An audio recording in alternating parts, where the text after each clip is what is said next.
环球大战线深入世界最前线，全球各地的观众朋友，大家好，我是叶思敏。今天节目大主题，伊朗在关心到的是10枚的飞弹狂轰在约旦的基地，再来看到包括了 MQ9 被狂轰下30架惨变移动的标靶美军的 MQ9 死神无人机，再来是来自于最新的消息，军事专家分析中伊铁路被炸是不是来自于以色列的动作呢？纳坦雅胡趁乱再点火吗？今天就这些议题，我们会一起来做关心。今天3位来宾，我们先欢迎清华大学讲座教授张延廷张将军。思密好，大家好。台北市议员侯汉廷议员。主持人好，大家好。陆军退役少将厉正杰将军。主持人好，各位观众大家好。好，观众朋友，今天节目开始，记得帮我们按赞、留言区，希望跟我们互动，写下思密你在哪一个城市收看，看到热推荐记得按下热推。再次的提醒观众朋友，环球大战线的主频，我们现在有会员频道了，欢迎按加入来加入我们的这个会员频道当中的一份子啊。今天的每一战士来带观众朋友特别看到的是这一次的3个火线话题，等一下请来宾特别帮我们做解析。伊朗首次的把弹道飞弹打进了在美军的约旦基地，美军中东基地现在是不是全面暴露，更加的危险了呢？美军现在看起来从打伊朗已经升级成要切断中俄援伊的一个命脉了吗？好，第二件事情我们要来看到的是 MQ9 死神无人机遭到伊朗击落，现在呢，根据初步统计，已经有30架了，损失对美军来说超过10亿美元。曾经称霸中东的这个美军王牌战机，成为伊朗的猎物了吗？第三件事情，以色列继续的轰炸伊朗的南部，并且爆料者说呢，伊朗现在密谋暗杀川普，这个是爆料是来自于这个媒体的爆料，说这个以色列跟美国说啊，伊朗要密谋暗杀川普，纳坦雅胡这么做是要为了阻止美伊走向停火吗？今天就这些议题，我们会一起来做关心。好，这一次美伊的冲突再次的升温，伊朗革命卫队在昨天再次的发动了第2波的报复攻击。这一次呢，我们上次谈了嘛，上一次是锁定包括了巴林还有卡达、科威特境内的美军设施，首度的这一次扩大到了约旦的美军基地，所以现在看起来是不是美军基地都覆盖在危险的射程当中了呢？这一次，伊朗它一口气发射了10枚的弹道飞弹哦。当然了，这个大使馆在当地是紧急关闭之外，包括它也射向了阿兹拉克的空军基地等等哦。再来，我们来看到为什么这个空军基地这么重要呢？因为这边驻有美国空军第332远征联队之外，我们看到它里面有非常多最重要的战机，包括了 F-35、F-16等超过有60架以上的美军军机都在这个基地当中，是美军反恐重要的一个重点基地，也是呢它在西亚的美军指挥中心，所以特别的重要。这也代表呢等于伊朗正式的警告美国说，冲突再升级，那么你所有的目标范围就会涵盖整个美军的基地了。再来，这次美军的攻击特别的重要的另外一个关键节点就在于它的攻击范围已经到了伊朗的重要交通设施当中。这一次我们要特别关心到是它炸的这个铁桥哦，是中伊铁路的重要节点，长度超过了1万公里的铁路，是中国陆路连通的要道。俄罗斯也会用这条路线来向伊朗运送它的货物，也是中国大陆北京推动“一带一路”的一个重要支柱。现在来自于军事专家的特别分析，他说呢，这样子的一个炸中伊铁路的计划是来自于以色列的行动哦，这是来自于军事专家。我们刚刚收到了一个最新消息。好，我们先来节目一开始请教汉廷怎么看的。伊朗的第2次反击，首次的向约旦美军基地发射10枚弹道飞弹，是要对美国展开报复吗？这一次美军或者是说以色列炸毁中伊铁路桥梁，是刻意斩断中俄对于伊朗的战略支援，还是以色列怕这场战争就此打住了？汉廷怎么看？要先说打约旦阿兹拉克基地它的真正价值呢，不仅在于它是不是美军最大的基地，而在于它的位置因为约旦呢在伊拉克、叙利亚、以色列、沙烏地阿拉伯之间，是美军中东空中行动很重要的侧翼跳板。所以呢，过去美军的很多机型呢，都曾出现在相关的基地或者是轮调部署。所以伊朗这一波的讯号，其实就是以前呢是打波斯湾沿岸的什么卡达、巴林、科威特，现在呢打到了约旦，就是把美军的后方变成了战场的前线。第一关键就是反制美军的空袭能力。美军对伊朗的打击呢，就依赖侦察、加油、电子机这些战机前进部署。那伊朗能打到阿兹拉克，等于是我不是只盯着轰炸机飞来的那一刻，而是盯着你背后整套作战的流水线。第二呢，伊朗他也警告地区的盟友，要告诉约旦、卡达、巴林、科威特，你可以不是参战方，但你的土地让美军来使用，我伊朗就会把你视为战争整个网络的一份子。所以我打美军，同时呢也压盟友。第三，伊朗也要消耗美国的防空资源的。约旦呢拦截了8枚，表面上看，这个你看伊朗也完全没有这个打穿啊，也没有说这个重都有效啊。但反过来看，伊朗也是迫使美军跟盟友不断的开雷达啦，然后要不断的去拦截弹啊，要有高度的戒备啊，要让大家非常的紧张啊。所以战争本来就不是每一拳都打死人，但是至少能够让你每一晚都睡不好觉。因此呢，它不是在求彻底的摧毁，而是也要制造更多的不确定性。你不知道我接下来要打哪里吧？你不知道我接下来打不打吧？所以整个状态又恢复到一个更加不确定的情形。那第二，我们看美军的这个炸铁路桥虽然说它到底是不是要刻意要斩中国大陆跟俄罗斯的什么道路呢？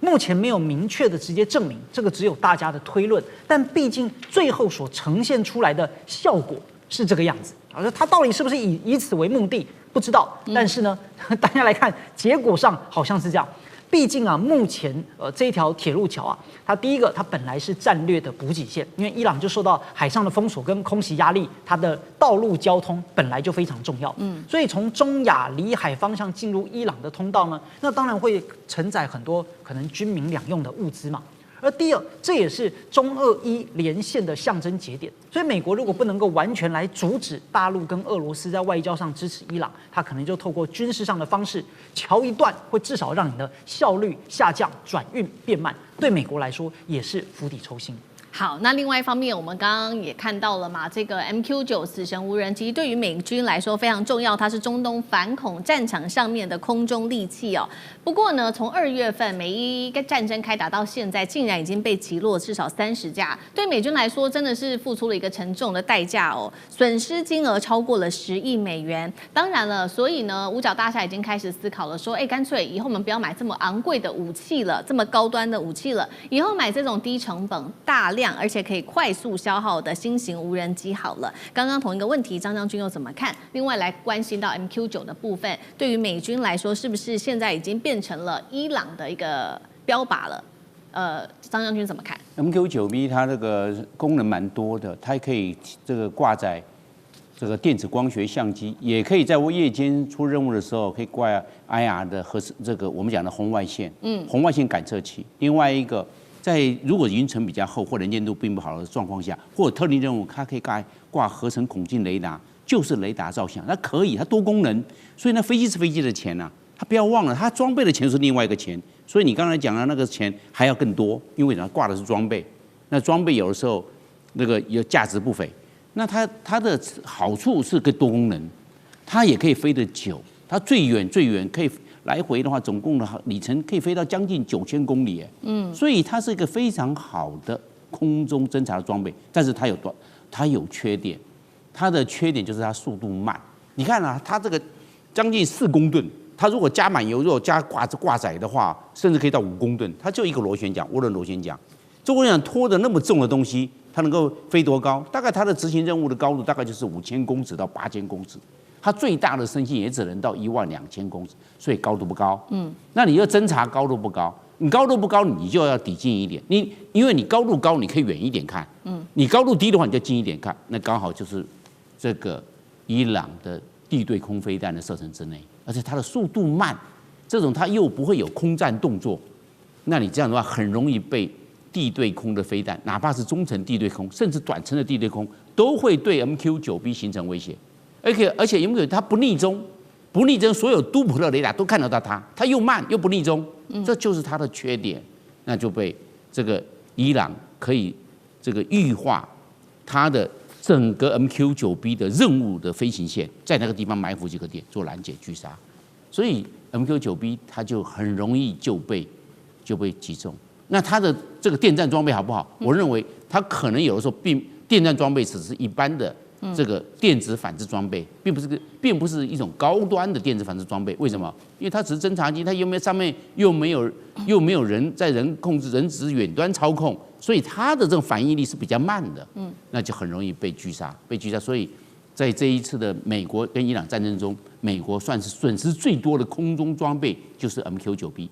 好，这是美军的战损的部分哦，它的战机，尤其是 MQ9B，它战损非常的严重。那我们来看到这一场美伊战事一直持续到现在，关键节点也是包括说以色列到现在啊，不只是美国持续轰炸伊朗之外，以色列占有很重要的一个角色，它也是持续的轰炸在伊朗的南部地区。我们要来看到的是，包括呢，现在有许多斡旋的势力都介入，像是卡达、巴基斯坦、土耳其、埃及跟沙烏地阿拉伯，但是呢，真的有效吗？因为我们看到伊朗南部再次的传出了爆炸之外，还有我们刚刚提到的嘛，中伊铁路也被炸。美国呢说，这件事情不是我们做的，但是呢，军事专家也开始做分析，说很难说，现在看起来最有可能的恐怕还是以色列做的，因为呢，纳坦雅胡最近又表态了，他说无论美伊是否达成核协议，以色列都不允许伊朗拥有核武，这是一件事情。另外呢，《华尔街日报》更是披露呢，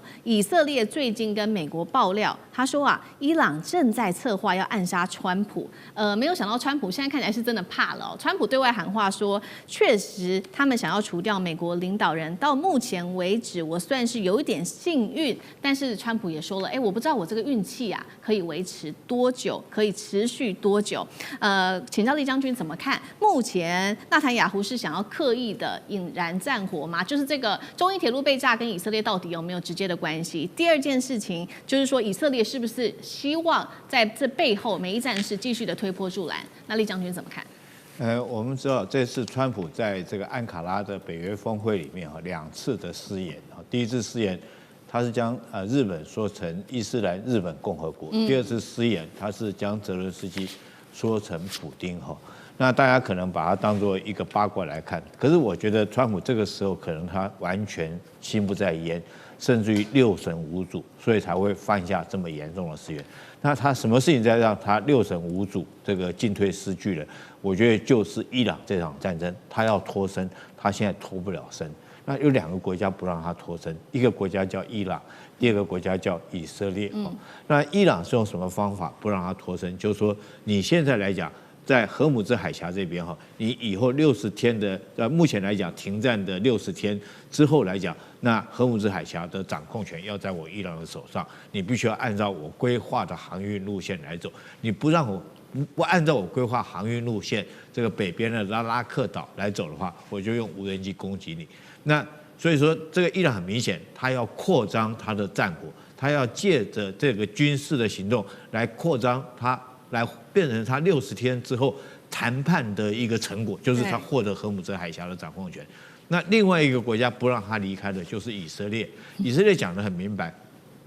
这时候，我们知道，在2月28号开战，不就是以色列拉着美国去打伊朗嘛？本来双方都已经在日内瓦谈得好好的，那突然这个以色列去怂恿川普，那川普也是自己也是无能啦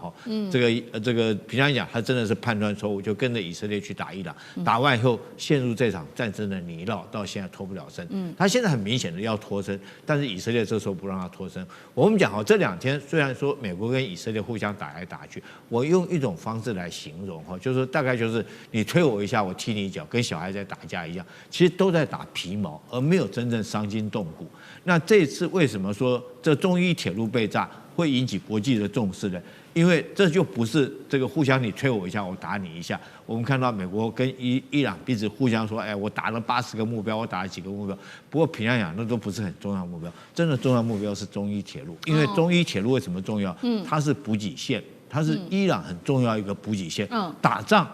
就是打补给线才是重点。那第二个呢？第二个我觉得这个中伊铁路被炸的地方在哪里？你要知道，美国现在的林肯号航空母舰，照川普自己所讲的，它已经退后了205公里。那来回来讲的话，飞过去再飞回来就400多公里，也就是它作战半径少了200多公里。那美国的航母有没有可能去对这个中伊铁路做轰炸？这就要打上一个问号。第二个，美国来讲，我们都知道，它 B-52轰炸机已经撤离了。它不但 B-52轰炸机撤离，它加油机也撤离了。那试问一下，美国有什么空中的武力可以如果它没有空中加油的能力，也没有这么长的作战半径，它怎么去打到中伊铁路？从这2个，我认为说是以色列来讲，对这个中伊铁路打进补给线，就是希望将这个美国拖入这场战争，让伊朗战事继续升级。那回到我刚刚所讲的，就如果说这个前1个礼拜，美国跟伊朗互相打来打去好像是小孩子在互相你踢我一脚，我推你一下但是这中伊铁路被炸，就像是拿一把扁钻直接去戳人家的这种要害一样。所以，那当以色列希望借着炸中伊铁路，让美国继续卷入这场战争，也让在这个伊朗国丧的期间呢，哈梅内伊这个办理丧礼的期间，这段时间，然后扩大战争，激怒伊朗，然后让伊朗来讲加大对美国的攻击。所以说，我觉得中伊铁路这次被炸，在这个军事的战略层级上面来看的话确实是有升高这个战争的一种可能性会升高。那第二个，就国家战略来讲的话，那伊朗当然希望借这场行动升高战争，让这个伊朗再继续加大对美国的报复行动，让美国继续介入这场战争。所以我觉得，在此情形之下，那我们当然就看到川普真的是想脱身就没想到一个是他铁杆盟友不让他走另外一个是他敌人不让他走，敌人不让你走也就算了，结果你的铁杆盟友也不让你走。所以川普为什么在安卡拉会议上面2次的誓言，我觉得他心里正在烦恼这件事情，怎么样脱身，怎么样安抚他的朋友，怎么样去面对他的敌人。好，谢谢李将军。那我们休息一下，马上回来。观众朋友们，我们要开会员频道啦！因应呢美中、中东还有印太的乱局，你看到的是新闻，我们看到的是背后谁在操控这个世界。加入会员可以取得独家视角的通行证，你将优先取得更深的观点判读，包括了核心真相分析、历史脉络拆解、局势推演逻辑。同时解锁会员勋章、优先互动权、问题解析、幕后花絮，支持我们制作高品质的影片。点击下方的加入键，一起成为战友吧！我们会员频道见。巴拿马只是第一站，今天我们要来看到的是北京的海上帝国正式的浮现。现在呢，全球超过70%的新船都是中国大陆所造的。那美国最后的反击能否夺回海权？今天就这些议题，我们会一起来做关心。昨天我们还在关心到的是美中在巴拿马的经营权之争闹得沸沸扬扬。中国大陆在光是今年的部分就扣下了473艘来自于巴拿马籍的船舶之后，川普非常的愤怒，他说呢不会让中国大陆来接管巴拿马，让中美之间的这场海权的攻防现在全面的开打。我们看到美方立刻有一个新的动作了。最新消息，美国宣布从今年的11月份开始，会正式的对中国制造的船舶来征收新一轮的港口费用，希望降低中国大陆对全球航运的影响力，同时要重振美国的造船行业。但是现在的问题是，美国现在才出手，我们今天要来看到底会不会太晚呢？今天的中国，我们知道不再只是世界工厂而已，因为在过去20年当中，中国打造出了一套完整的海上帝国霸权。我们今天用数字来看到这个实际的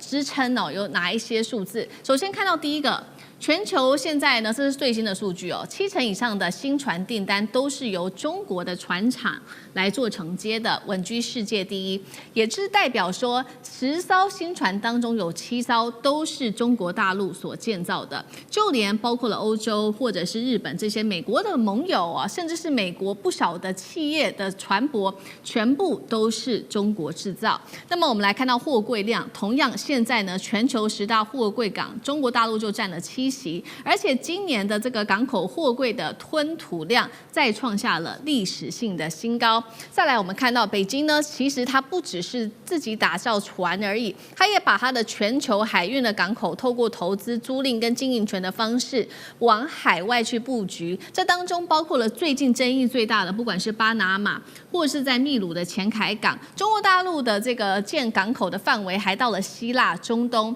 非洲、欧洲等等的国家，让美国现在非常的紧张。所以我们看到美国的这位大使，他特别再次的强调，北京正在透过海军的海事的力量扩大全球的影响力，而且他特别提到了这种是一种政治上面、海权上面的威胁哦。以一个比较负面的态度来去做解读。好，所以今天节目一开始先请教汉庭怎么看美国这一次再度的对中国大陆的造船行业出手，而且呢这不是第一次，因为大家还记得吗？在美中关税战的时候开打期间，美国也想要对中国大陆的船舶来课征港口费，但是呢当时中国大陆有了反制动作，所以这件事情就不了了之了。这一次美国又说了要再课征港口税，但是现在中国大陆也不太一样了，我们看到70%的造船行业都是中国所造的。那美军打这样子的一招，真的能够撼动北京海上霸权吗？会不会反而伤到自己？汉庭怎么看？美国是终于发现自己去工业化太久了。过去几十年，美国把制造外包、利润金融化、产业空心化等等，等到真正需要船、需要港口、需要工人、需要供应链的时候，才发现，美元可以印，港口不能印。制裁可以签，打铁不能签，文件可以一夜出台，但是产业不能一夜恢复。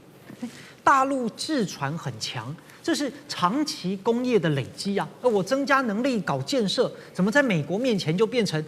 霸权啊、威胁啊？那你美国自己想要变强，是不是也是在搞霸权，想要增加全球的威胁呢？所以它出台的制裁措施啊，当然了，在短期会成为整个航运的成本跟增加压力，但长期也难撼动中国大陆的造船优势。很简单嘛，美国现在只是在码头收费，大陆呢是在船坞造船啊，所以你就算收费会让整个速度缓慢了一点，但是人家造船可以源源不绝的继续在造船呢，你收费又不会增加你自己的造船工厂，而且造船业它不是手机说几年就能够换一台，而是一艘船出来了之后，设计的寿命大约就是25年到30年，整个的营运成本、保险、融资、挂期、维修、拆船，整条链呢都是绑了30年。所以中国大陆现在的订单大约都是70%多，数据也很清楚。未来30年在海面上10艘船就有7艘是中国大陆里面动工制造的。那美国呢？2024年美国造船厂的商船不到10艘，中国大陆是1000艘以上，所以产能比是1比200啊。2025年全球订单65% 在中国大陆，美国2024年商船建造大概只有全球的0.04%。美国呢这几年来说我们要恢复啊，结果呢到2025年呢大概也只有0.1%。所以这不是差一点对吧？大陆是造船工业，美国呢是造船的幻想，就还在那边想，还在可能用 PPT 编。那当然啦，要收费也不会是完全没影响啊。第一个，可能部分的航商呢，为了美国航线，他就把要新下定的船呢转向了韩国跟日本。那当然也可能会造成部分的这些船东啦，或者是大陆的营运商会觉得进入美国港口成本会增加。但是最后啊，整个国际资本就会把地缘政治纳入到本来承受的风险里面，然后呢再去跟中国大陆的造船来订单。所以第一，美国的造船也不会因为它去增加了税收，然后呢自己的造船业就长出来。这在 CSIS 报告里面说了，这几年下来呢，这些政策都没有导致航运公司把订单从中国转移。而第二，美国的港口费会伤害到自己。德国 DIW 的研究就讲说，美国的港口费反而会让美国的进口下降，出口也下降。原因是什么？就是中间的投入成本太高了，美国制造商竞争力也会下降啊。所以美国这一招同一招啊，2018年用过不了了之，2025年撑了不到1年又暂停了，现在重启，结局大概率还是自伤为主。好，那以同样的问题，厉将军又如何看？另外就是北军在海上的帝国成型的意思吗？如果说要讲海权，我觉得可能从3个角度来看哈。要掌握海，第一个就是你的造船的能力有多少，第二个，你在全球港口的布局够不够？第三个，当然维护你海上运输的海军有没有这个实力？我觉得要从这3方面来看。第一个，我们讲造船，我们先讲量好了，这是很明显的。中国现在这个造船的数量上面来讲，已经是占全球的72%这是非常高的数量。那我们讲说值来讲好了其实船只造有3种船是最难造、最有技术性的。哪3种船呢？第一个就是海军来讲，航空母舰。我们知道航空母舰它最大嘛它要攻战机起飞降落，还要作战，还要抗炸等等第二种最难造的船是什么呢 ？LNG 船。LNG 船因为它运送天然气，那高压气体在船里面，那你看这条船要经过高纬度的这个寒冷的地带，又要经过赤道那边的高温地带，那气体热胀冷缩它这个焊接技术要非常好，才能够容忍这些这个高压气体在船舱里面可以做这么大一个长途的运输。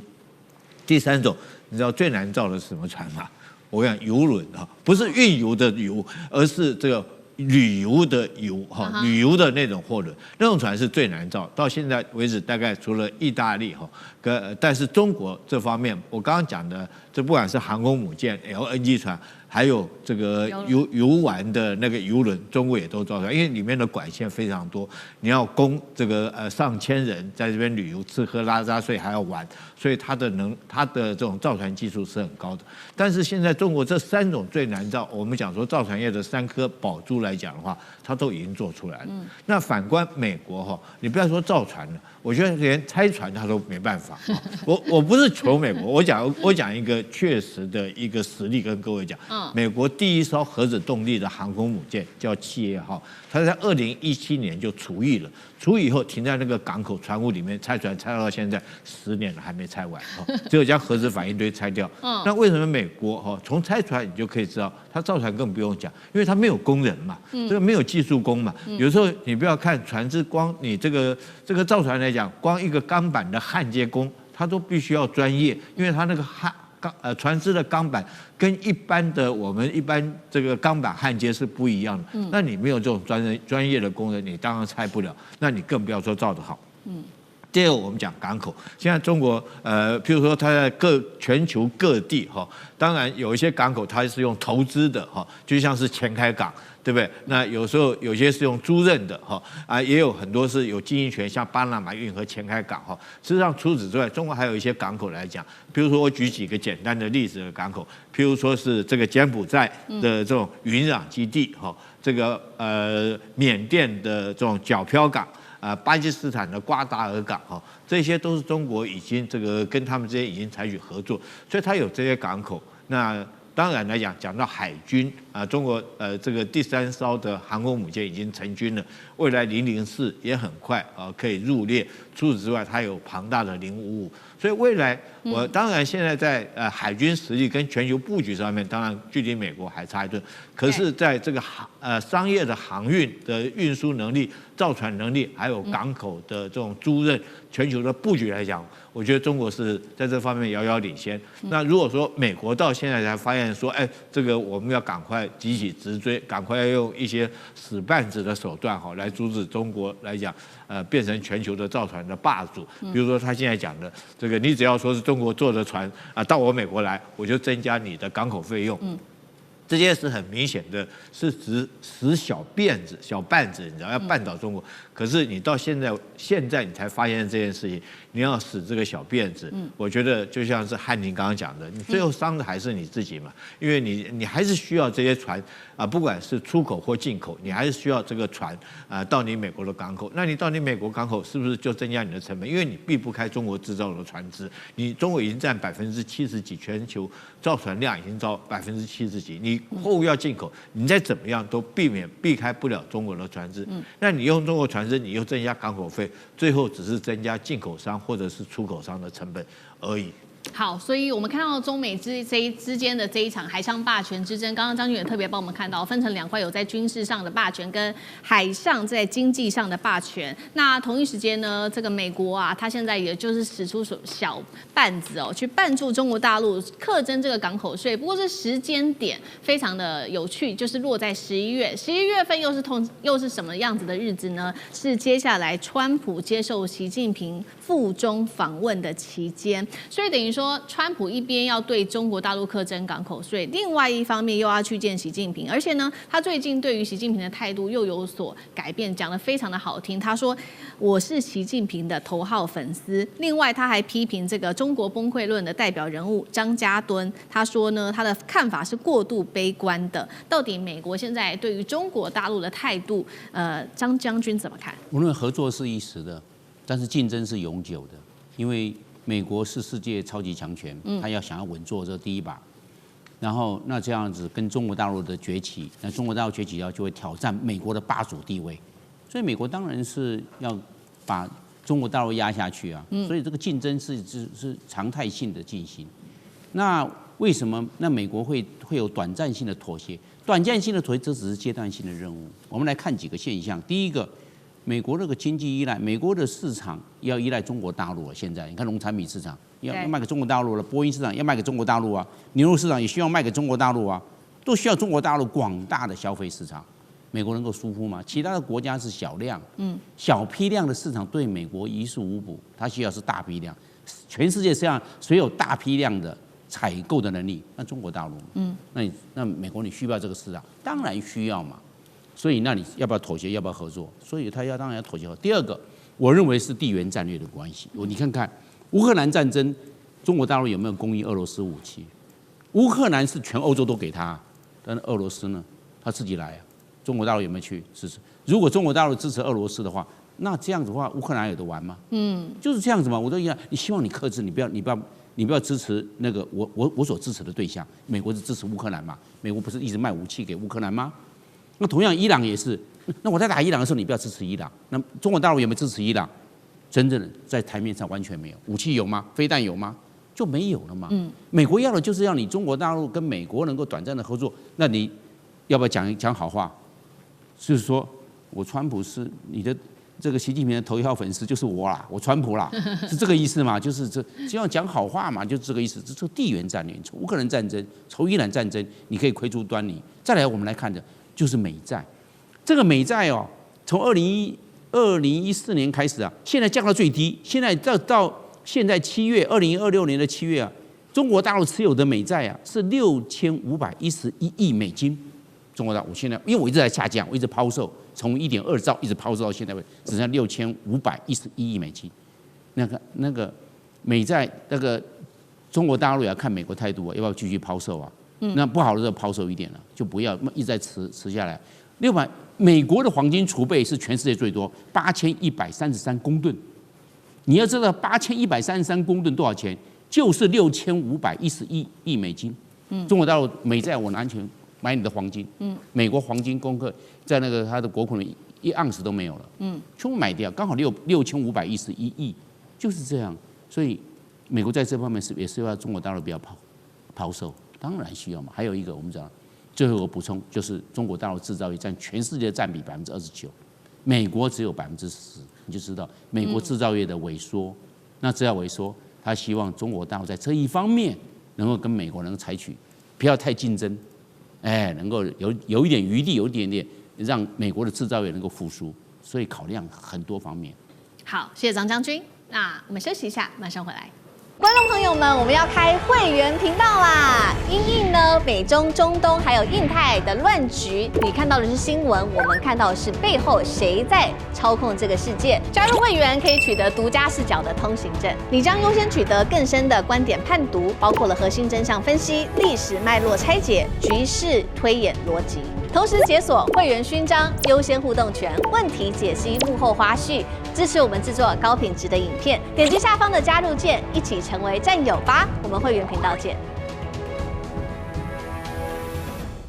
俄罗斯战争机器全面开打，出动了包括它的弹道飞弹、无人机狂轰，在这几天狂轰基辅哦。那么普丁呢，现在掌握了战场的主导权之际，乌克兰的部分也同样攻势非常的强烈，他出动他的长程无人机突破了2700公里来做反击。同一时间，今天会关心的另外一个议题，还包括了中国是否有伸手要介入在俄乌之间的调停呢？今天这些议题我们会一起来做关心，欢迎观众朋友在留言区留言跟我们做互动。如果您认为这一场俄乌战事打到现在，目前为止俄罗斯比较占优势，留言写1；如果您认为乌克兰看起来比较占优势，留言写2，跟我们一起做更多的互动。好，我们就来关心到是现在呢，乌克兰最大的问题，上次我们也聊过了，就是它的防空拦截系统严重的短缺，所以俄罗斯再度的趁这个时候升高他们的攻势。最新消息我们要来看到的是，俄罗斯连夜的对乌克兰的首都基辅发动的这一场大规模的空袭，除了发射它的弹道飞弹之外，更是出动了大量的喷射动力无人机，而且是全天候的袭扰，造成了3人死亡，还有数十人受伤。基辅在这几天是遭遇了2022年，也就是俄罗斯跟乌克兰打起来以来最猛烈的一场袭击，这是来自于基辅市长的最新发言。那么我们看到这一次呢，俄罗斯的攻击目标来自于这个乌方的说法，已经不是只是在军事设施了，它开始扩大它的攻击范围，包括到了民用的基础设施，还有包括在首都它的救护站大楼等等。街头上大批的居民则是呢抱着他们的床垫，而且也开始携带各种的日常生活用品，躲进了地下的避难所。看起来在当地的状况已经非常非常的惨烈哦。整体来做一个统计，俄罗斯光是本月7月份的大轰炸，已经造成当地乌克兰当地超过100人的死伤哦。另外一头，我们来看到乌克兰的攻势也同样其实是非常猛烈的。这一次乌克兰的最新消息，它首次采用了这一个，今天等一下我请张将军来帮我们看的这个是升级版本的 FP1 的这一款长程攻击无人机。好，这个长程无人机呢是发动了这个开战以来最具战略威慑力的一个升空打击哦。来自军事专家的说法，他把战火一口气推到了俄罗斯的腹地之内。那我们来看到这款升级版的无人机有什么不一样的地方呢？它主要是透过呢增加它的油箱，可以把它的航程增加，从原本是1600公里大幅增加到2700公里。再搭配这种低成本、大量生产以及抗干扰等等的能力哦，它是可以直接攻击到当地的这个是鄂木斯克的炼油厂。鄂木斯克为什么这么重要呢？因为它距离前线在俄罗斯的前线只有数千公里而已，被俄罗斯视为是很重要的能源安全大后方。重要的补给其实都在这个炼油厂哦。所以呢，我们看到这一次的袭击，真正震撼这个莫斯科的不只是它的炼油厂受损，而是说俄罗斯长期依赖的纵深等于被打破了。现在可以乌克兰攻击的范围更广了，从莫斯科周边到黑海，甚至深入到西伯利亚内部。好，所以节目一开始请教张将军怎么看？先看俄罗斯发动大规模的飞弹无人机持续的轰炸升级，乌克兰反攻2700公里打俄罗斯的纵深，它的腹地。俄乌谁主导下一阶段的战场？张将军怎么看？我认为现在这个乌克兰发动新一波的无人机攻势，对俄罗斯的大后方，尤其是能源设施、能源储藏站来实施攻击，储油槽也好、炼油厂也好等等这后勤设施来实施攻击，让俄罗斯在能源这一方面缺乏，因为缺乏就没发挥强大的攻势，因为作战就是巨大的能源消耗。你所有的战机、飞弹也要燃料坦克、卡车。这些所有的火炮的这个运送，全部都要有依赖这些能源，没有能源就没有任何战力，就是这是非常简单的。那现在乌克兰就对俄罗斯的这些所有的这些能源设施，尤其前线的打完了，打后方的，那我认为这是一时的，乌克兰可以取得一时的战术上的胜利，但是我们知道饿死的骆驼比马大，这个到最后还是俄罗斯还是会赢，因为俄罗斯它整个战场的节奏还有。他这个对这个乌克兰轮番的报复，尤其是基辅这一方面，那他这一方面是不会持续不会间断，会让这乌克兰在这一方面会穷于应付，而且所有的战争竟然战场是90%都是在乌克兰，所以乌克兰是吃亏的，因为你在你的国家里面打，那你就是吃亏。那甚至现在我认为俄罗斯要改变一个作战的方式，就是针对乌克兰无人机的组装中心，因为乌克兰到现在为止不会生产零件，它会组装从欧洲各国给乌克兰这些零件，它组装成无人机，然后对俄罗斯发挥攻势，是这样。那将来整个的作战的环境已经改变了，无人机是战场的主角，步兵、炮兵、装甲兵最怕无人机，步兵看到无人机就没辙了，不知道怎么办，对着它就冲过来爆炸。那个炮兵那个火炮，它这个无人机过来对着火炮那个发射的那些几个官兵炸去又没辙了。装甲最怕无人机，它上面挂的这个传家的飞弹，所以步炮装没有用了，将来就是无人机的天下。但是会变成大量的无人机，几百万架无人机都会出来。那这样子的话，看那还有有没有电站能力，有没有办法抗干扰？因为无人机可以做渗透的攻击，它只要做蜂群战术、蚂蚁雄兵饱和攻击，做个渗透攻击，你这个再怎么拦截，还是漏网之鱼就把你毁掉。所以将来的战场的主角，是由平面已经走向立体，那无人机是最廉价的立体作战工具。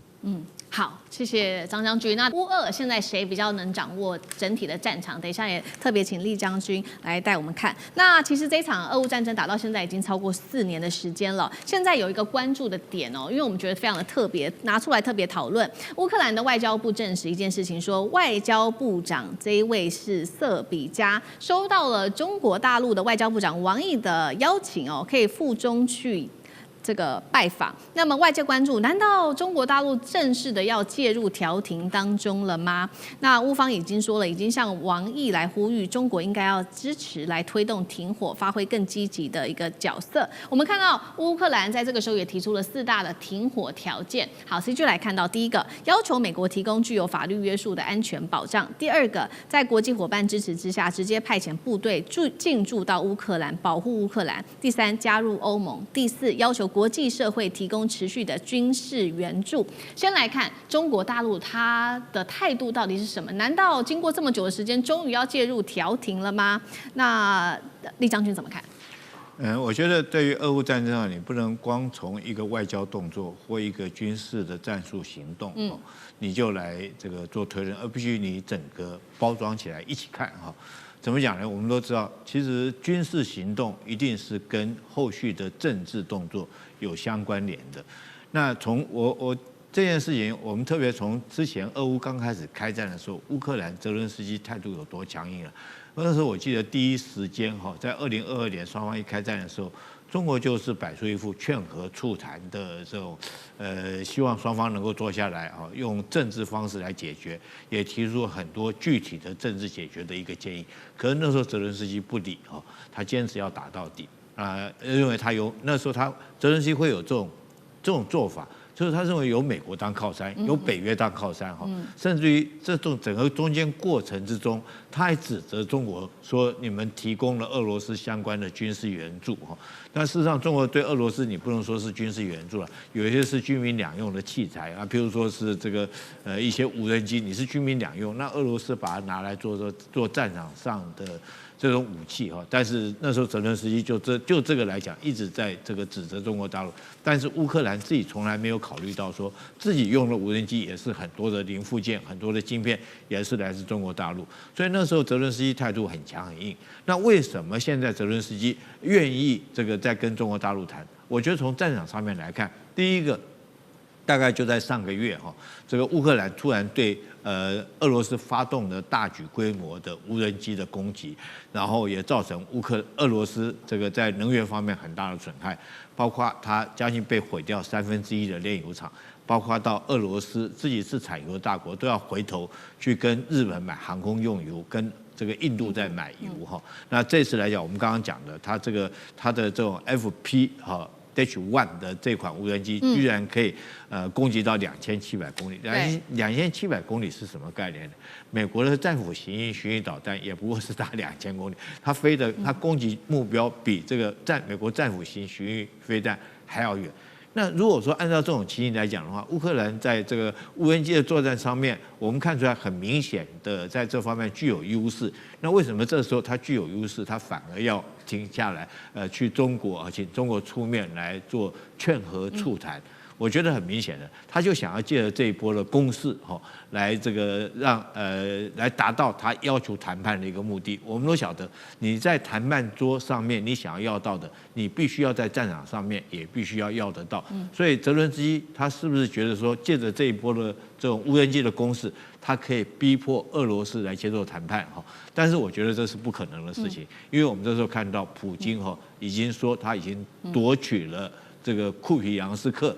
这个乌东里面3重镇的一个重镇，他已经夺取下来。而且我们看到泽伦斯基已经穿上军服，即将发动一场秋季的攻势。所以我觉得乌克兰打的这场，想要借着无人机攻击迫俄罗斯愿意接受和谈，我觉得打的这个算盘可能已经是这个不太可能会这个达成他所望的一个要求。好，所以现在看起来这个俄乌战争是不是难以停下来了呢？因为刚刚将军帮我们提到了，乌克兰准备好要打的秋季攻势，俄罗斯则是可能很快的要出动他的120万大兵来打下一场的战争。尤其普丁已经表态了，他现在说呢，我的战争目标就是顿巴斯地区还没有完全达成，所以他不会停火。看起来会成为一个长期的消耗战吗？那汉庭又怎么看？先看这个俄罗斯他在普丁呢在6月底统一俄罗斯党大会当中说，俄罗斯处于命运攸关之际。7月3号呢又穿着军装视察，宣布要卢甘斯克全境解放，康斯坦丁诺夫卡完全控制。也就是如果现在停火，那俄罗斯虽然占有部分的土地，但对内就很难宣称我们特别军事行动达到了完成的目标。如果拿下了顿巴斯地区，至少可以对国内交代，我们完成了核心的战略任务。对普丁来说呢，停火不是单纯的军事问题，而是整个政治上的叙事问题。如果依照现在的前线来做暂停的话，那顿巴斯现在剩余的地区，就是我们打了这么多年都没打下来，那未来就永远都打不下来啦，对吧？那你怎么对得起从2022年以来付出这么多，你不都白打了吗？所以一定要有一个好歹像样的胜利交给国内。这也才会是为什么近期会有前线的讲说莫斯科内部的人认为我们是不是就见好就收就打到这边为止被普丁立刻训斥。所以普丁认为就是我再多打一打，我就可以拿到更好的停火条件。那当然不愿意坐下来谈。但是这个想法呢，泽伦斯基也这么想。所以这个泽伦斯基说我现在决定谈判的是战场，啥意思？因为目前呢，无人机产能大增这个可以达到几百万架然后呢，它的这个去突袭俄罗斯的炼油厂也生效，导致俄罗斯进入了能源的短缺状态。泽伦斯基觉得我再炸个半年，搞不好你俄罗斯的后方就崩了，对吧？那我晚一点谈，可能可以谈到更好的条件。所以双方现在都认为，我搞不好再撑一撑牌更好我搞不好下一把牌更好。那我干嘛要先急着认输来做投降呢？谁先坐下来谁就亏那但是另外一方面，乌克兰呢，他也提出了这个所谓的安全保障国际部队什么欧盟要保护我等等的。2026年北约的安卡拉峰会也承诺未来呢还会继续提供军事的这个训练协助跟军事的装备等等的。所以美国跟欧盟的策略绝对不是说今天打完明天就散场，而是要把乌克兰继续武装未来呢继续的去防堵，或者说继续对付俄罗斯。那这对俄罗斯来说又增加了一个拒绝谈判的核心，因为现在两个人打架，如果我们单纯只是说好啦别打了，看起来很容易，但是俄罗斯也害怕说，那你现在打了只是暂时休息，你搞不好休息完之后你又继续打我。乌克兰现在所提出来的也是一个要安全的保证，就是说我如果现在不打了，那你美国跟欧盟要来挺我你挺我怎么挺我？接下来之后俄罗斯不要再来继续打我。所以双方现在其实是两个心情第一个心情是现在我觉得不急着谈，因为我再打一打可能打得更好。而第二个现在不急着谈，为什么？因为谈完之后搞不好你又要来打我，现在只是暂时性的休兵。所以只要双方的这个死结没有办法解开，真正的停火就很难落实。好，谢谢汉庭。那我们休息一下，马上回来。观众朋友们，我们要开会员频道啦！因应呢美中、中东还有印太的乱局，你看到的是新闻，我们看到的是背后谁在操控这个世界。加入会员可以取得独家视角的通行证，你将优先取得更深的观点判读，包括了核心真相分析、历史脉络拆解、局势推演逻辑。同时解锁会员勋章、优先互动权、问题解析、幕后花絮，支持我们制作高品质的影片。点击下方的加入键，一起成为战友吧！我们会员频道见。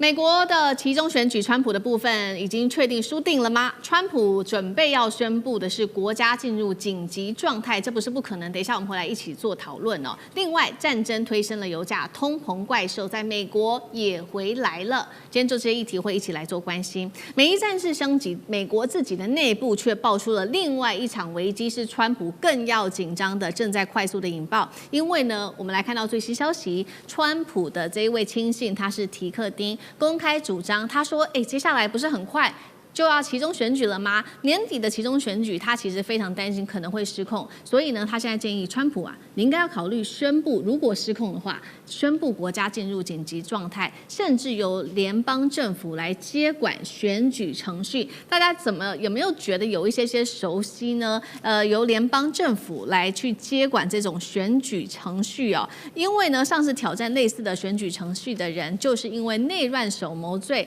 一审被判处无期徒刑的这一位韩国前总统尹锡悦了。如果真的美国也宣布国家进入紧急状态，来自于 CNN 的分析，他说这将会引爆美国数十年来最严重的一场宪政危机。而为什么这一位亲信会提出这么样一个失控的一个提案呢？原因就是因为呢，最新来自于博彩平台做了一个分析，他说因为啊，民主党现在看起来会拿回众议院，而且重掌参院的几率持续的上升，取得过半的几率，甚至他说有可能高达80%，所以如果说川普真的失去国会的话，他会提前进入跛脚总统的一个时代，所以他的亲信才会提出说，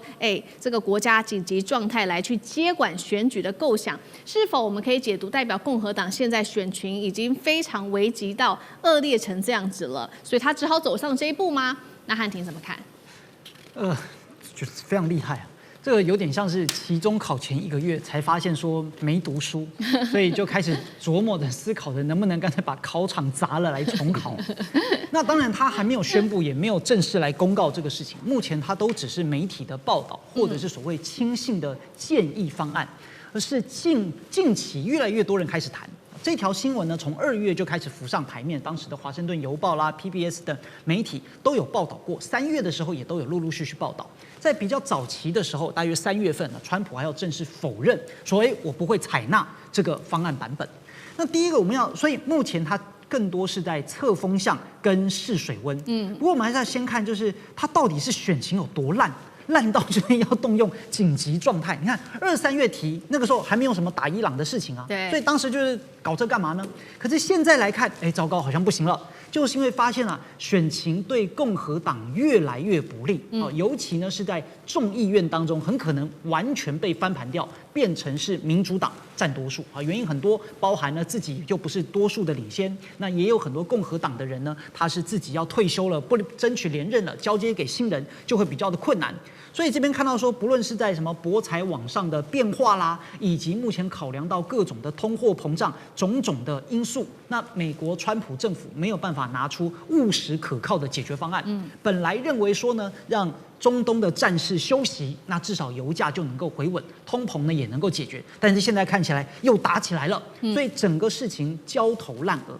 那不过呢，这所谓的根据17页说因为有一个分析内容叫做因为大陆干预大选，那所以呢他们就要启动一个紧急状态。但是这个所谓的中国大陆2020年干预大选的事情呢，在美国情报界2021年3月的报告就已经打脸了，说没有这回事啊。而且当时呢，真正有干预大选被证明的是比较亲近俄罗斯。俄罗斯呢帮的是谁呢？帮的也是川普，所以你看这其实是比较吊诡，但总而言之不重要。就是目前美国共和党川普的亲信试图要搞一套叫做抗中保美的剧码，这个以前中国大陆乱我大选，所以我现在就要采取一些必要的手段，然后来防止中国大陆的干扰。但是这些手段呢，在美国的宪法体系当中是所不允许的，因为它是让地方，因为每一次的选举都是州政府来做主导。现在等于是白宫要去跨越跟侵蚀到了每一个州政府的选举权利。那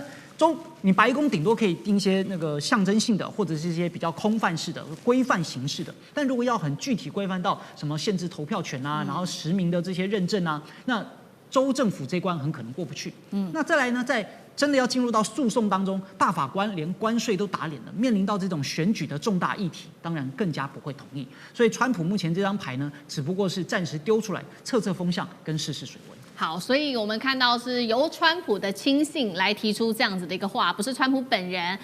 或许就是要来试试水温，是说，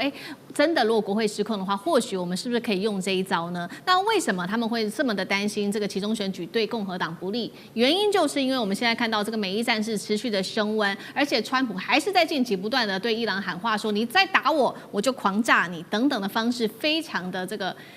非常的强烈哦，所以造成美国的通膨又回来了。而美国人最在意的就是油价问题又持续的高涨，油价又分成好几种，包括了国际油价暴涨幅度超过了6%，然后呢，航空的燃油价格比去年同期暴涨竟然高达了80%几。同时间，俄罗斯自己也缺油哦，所以他们要限制柴油出口，导致美国柴油期货单日暴冲了11%，直接冲击的是美国家庭的生活成本再度暴增，一年期通膨预期来到3年高点，牛绞肉价格涨幅高达12.8%，超市食品价格持续的上扬，所以现在呢，美国就说，我们要来让民众觉得说，川普有能力可以抑制住他们的通膨问题，可以把这些食品的价格压下去，所以呢，现在开始压低牛肉的价格，要求这些零售商这样做。第二件事情是说，在全美呢，25座的自由燃料加油站都设立好，让民众可以去加油，告诉选民说不要太担心。那李将军怎么看？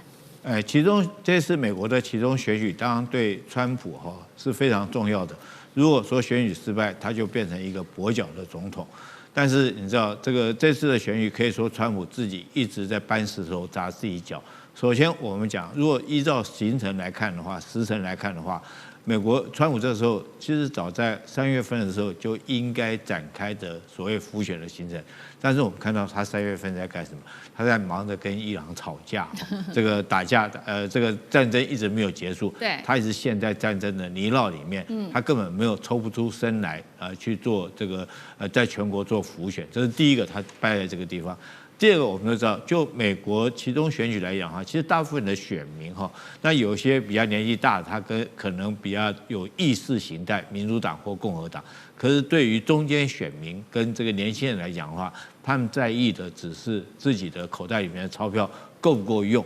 可是川普从他就任以后开始，他所谓关税的这种跟中国打这个关税的贸易战。他跟全世界都打关税贸易战了那结果我们都知道，你是增加了关税，可是这些关税不都是从美国自己消费者的身上挖钱出来吗？尤其是说跟中国的这场贸易战因为黄豆卖不出去，中国不买你黄豆，变成美国的豆农普遍受伤，而这些豆农又都是川普最铁杆的支持的盟友。那在这种状况之下你不但争取不到中间选民的支持，你反而失去你的这种盟友。第三个由于这场伊朗战争，让伊朗看到你的软弱，你川普的软弱就是国内的通膨，你会受不了。虽然说战争现在已经熄火了，可是在美国的油价并没有因此而降下来。那我们知道，就美国来讲，因为土地非常的辽阔，所以他们出门来讲的话，都要用到交通工具。远程的话都是坐飞机，近程的话都要开车他们没有大众运输工具可以用。但是我们看到，包括到远程的航空用油，现在来讲的话航空用油大涨84%这个去年5月份同期，如果去年5月份每加仑是2.21块现在1加仑涨到4.09块。那当然，油价就暴涨了84%，那这个航空票价当然也会涨那这个民众用的汽油来讲也是如此。如果汽油不是很涨的话，为什么你要推出一个自助燃油的加油站？就吃的东西来讲的话，像牛肉美国现在办一场的这种国庆。这个前2天的国庆，他办一场的这种10个人的烤肉趴，平均每一个人这个消费要到73.82美元这么多，那你说美国的老百姓怎么会吃得消？那当然就会影响到期中选举了。好，那接下来我们也关心说，那这个川普现在面对各种的压力，他也有开始使出了一些招数哦。短短的2周之内，他开始公开批评民主党是共产主义，而且说了多少81次，要制造敌人、凝聚支持者的一个选战模式吗？但是现在关键是什么呢？是这个铁杆的这些支持者或许有效，但是2026现在大家在看说，这个选举胜负应该是决定于中间选民跟年轻选民，而这些选民最在意的是什么？目前的油价可不可以往下降啊？还有这个房租跟物价等等能不能往下降啊？所以川普的这一招到底有没有用？一直不断的去这个抹灭民主党。那张将军怎么看？民主政治是政党政治嘛。那现在我们知道了，共产主义也好，共产党啊，它是个政治名词。那在川普的眼中就变成了意识形态。现在大家都是意识形态名词嘛，讲的共产主义好像不好，你是共产党啊，好像就是说有点骂人的感觉。对，被人家指到你是共产党，或者你是共产主义信奉者，好像自己好像被骂了，不是一个光彩的名词。这个在民主政治，它就变成这个样子了。然后到民主政治就是永远丑化对方，因为民主是2党政治，多党嘛。那美国是民主党跟共和党，那就丑化对方嘛。你是共产党，你是共产主义，就变成了这种丑化对方，然后美化自己，永远美化自己。你注意看，民主政治没有一个人说自己不对的，都是攻击对方，就是这样子。那美国2党政治，这个是违反比例原则了。为什么？因为他拿了51%的选票，但他全部拿所有的位置。你要拿51%了，你怎么可以拿100%呢？你是51%选票，但是民主政治赢者全拿，我只有赢1%，但是我赢者全拿。你这是违反比例原则，严重违反比例。任何东西都要有个比例原则。比例原则，大家你大吃多，你小吃小，就这样子，大家没话说了。就按照比例原则，你4个人除以4，一个人1/4，大家没一个人敢讲话。在民主政治是违反比例原则，没有办法。那我们现在看美国这个现在川普总统面对的压力当然非常大，他就会讲到共产主义。第一个通膨，目前的美国的通膨的年增率到4.1%，那年增膨率是4.1%，是很红线的了，已经很危险了，老百姓怎么活下去？对不对？2就有点了不起，你4.1%年增率，通膨太高了。第二个，现在利率美国的利率现在是3.75%，你利率一高，你就不能再降息，你降息之后又通膨，那利率已经够高了，那你要升息，大家受不了，你怎么可以升息呢？那你又不能升息，又不能降息，利率已经够高了，所以你这个可以调节的空间太窄了。美国目前贫穷人口4000万，什么叫贫穷人口？你一家有4口，你的收入是32150块美金以下，你就是贫穷。4口你就32150块美金就贫穷。对，4000万呢，人家。